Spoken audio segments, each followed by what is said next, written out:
Hello students, तो चलिए आज हम लोग शुरुआत करते हैं क्लास 10 के एक्सरसाइज 5.2 के क्वेश्चन नंबर 8 का, जो कि है an AP consist of 50 terms of which third term is 12 and the last term is 106। Find the 29th term.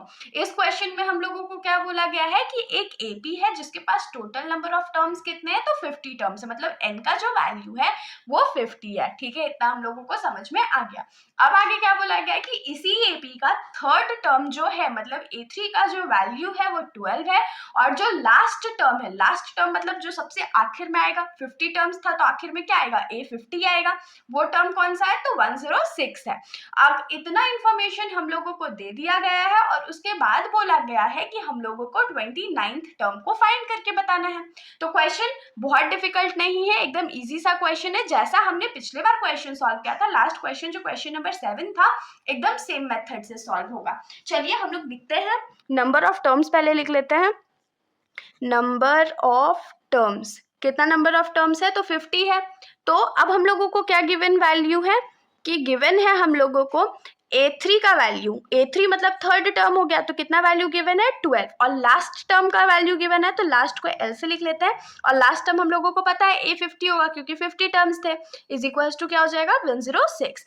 अब देखिए इसको हम लोग कैसे लिख सकते हैं, तो A3 को हम लोग लिख सकते हैं ना, A plus N minus 1D is equals to 12, और n के जगह 3 पड़ेगा, तो A plus 3 minus 1D is equals to 12, जिसको हम लोग लिख सकते हैं A plus 2D is equals to 12।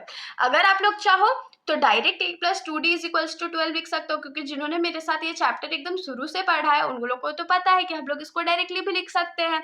बाकी अगर आप लोग चाहो तो इसको सॉल्व करके भी लिख सकते हो। अब हम लोग यहाँ क्या करते हैं, डायरेक्टली लिख देते हैं, तो क्या लिखेंगे, A प्लस 49D। 49D क्यों, क्योंकि एक टर्म कम लिखते हैं, तो 50 में से 1 माइनस होगा तो 49 आएगा ना।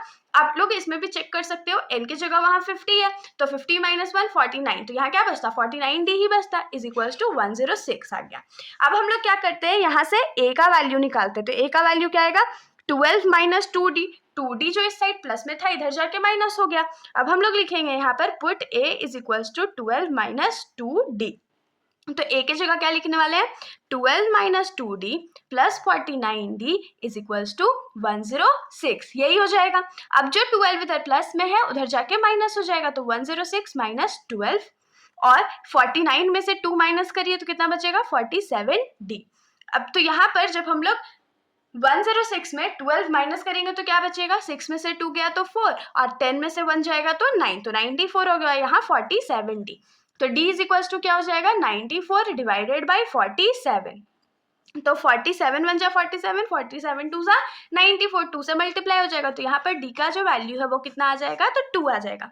अब हम लोग क्या करते हैं, इसको इक्वेशन नंबर 1 मान लेते हैं, तो यहाँ पर लिखेंगे put D is equals to 2 in equation 1, तो A इज इक्वल्स टू क्या आ जाएगा, 12 माइनस 2D के जगह 2 इंटू 2, तो ये क्या हो जाएगा, 12 माइनस 2 2 जा 4, और जब 12 में से 4 माइनस कर देंगे तो ये 8 आ जाएगा, तो A का वैल्यू हमारे पास 8 आ गया। अब हमारे पास 8 A का वैल्यू भी है, D का वैल्यू भी है, तो हम लोग कोई भी नंबर ऑफ टर्म फाइंड कर सकते हैं। लेकिन क्वेश्चन में हम लोगों को कौन सा टर्म फाइंड करना था, तो 29th टर्म फाइंड करना था, तो हम लोग फाइंड कर लेते हैं। तो हम लोग लिखेंगे therefore 29th term is equals to क्या हो जाएगा, A29, इसको A29 ही लिख सकते हैं। अब ये क्या होगा, तो A plus 29 minus 1 into D, तो A का वैल्यू क्या है, तो 8 है, प्लस 29 इंटू 1 क्या हो जाएगा, 28 इंटू D का वैल्यू 2, तो ये क्या हो जाएगा, 8 प्लस 28 इंटू 2 कर लेते हैं, तो 28 इंटू 2,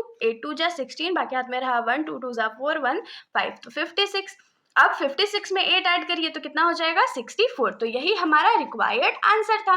तो इसके साथ हमारा ये जो सॉल्यूशन है यहीं पर खत्म हो जाता है। अगर आप लोगों को कोई भी डाउट हो तो आप लोग कमेंट सेक्शन में एकदम पूछ सकते हो, वरना अगर आप लोगों को वीडियो अच्छी लगी तो वीडियो को लाइक कर दीजिएगा, और मेरे चैनल को बिना सब्सक्राइब किए कहीं मत जाइएगा। Thank you.